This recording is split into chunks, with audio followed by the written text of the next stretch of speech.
everyone, welcome back to this week's episode of I Want to Be a Ghost Hunter. My name is Renata Daniel and this is Anne Rekovich, and we are continuing our little series on this beautiful little device, the K2 meter and EMF fields. So this week we are looking at how to use a K2 meter effectively in the field. And how can we use it, Renata?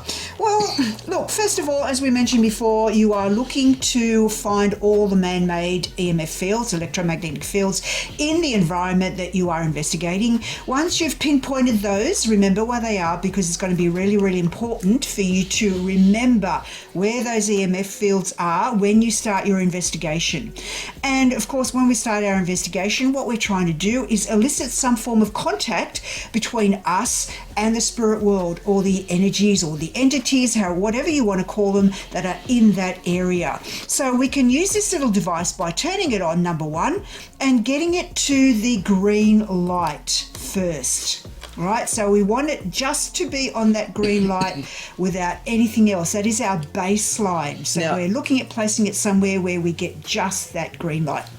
At this stage, you need to turn off your mobile phone because if it's not connecting at that moment of time, you'll have the one green light, nice flat reading there.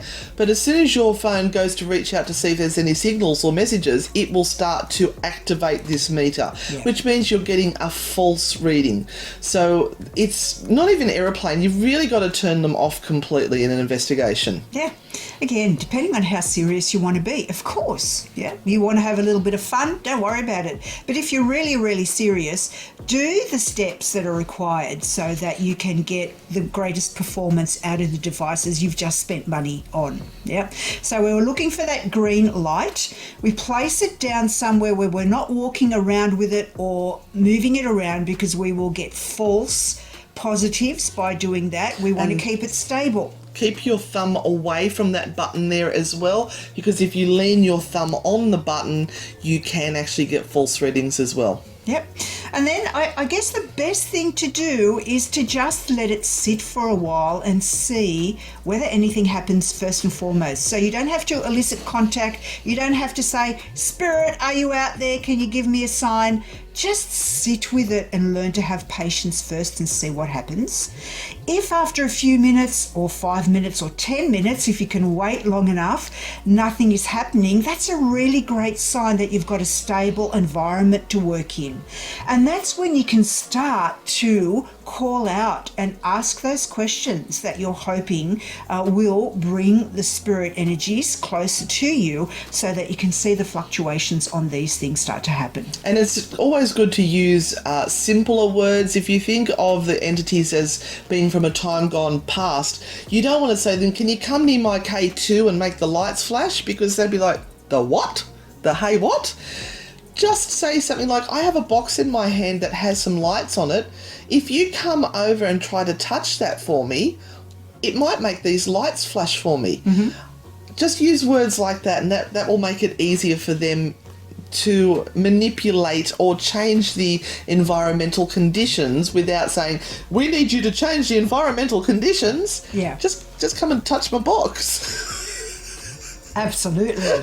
Now, another thing you must be aware of, and we know we love lives. We know we love recording all of this stuff so that we can put it out on YouTube and on Facebook and connect with all of our followers. But just be aware that the moment you come close to anything that is recording, the likelihood is that you will get EMF spikes.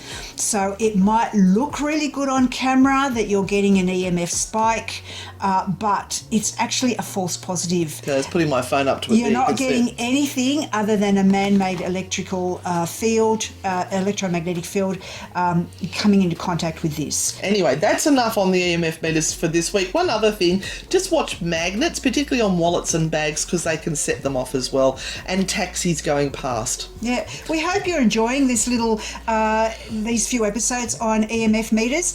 It is really, really important to know your gear. But we'll see you next week again. Make sure you pop a comment in below, let us know if you're enjoying it, and make sure you've subscribed, hit the bell, all that sort of stuff. Share it around. Thanks for being with us, guys, and remember to stay spooky.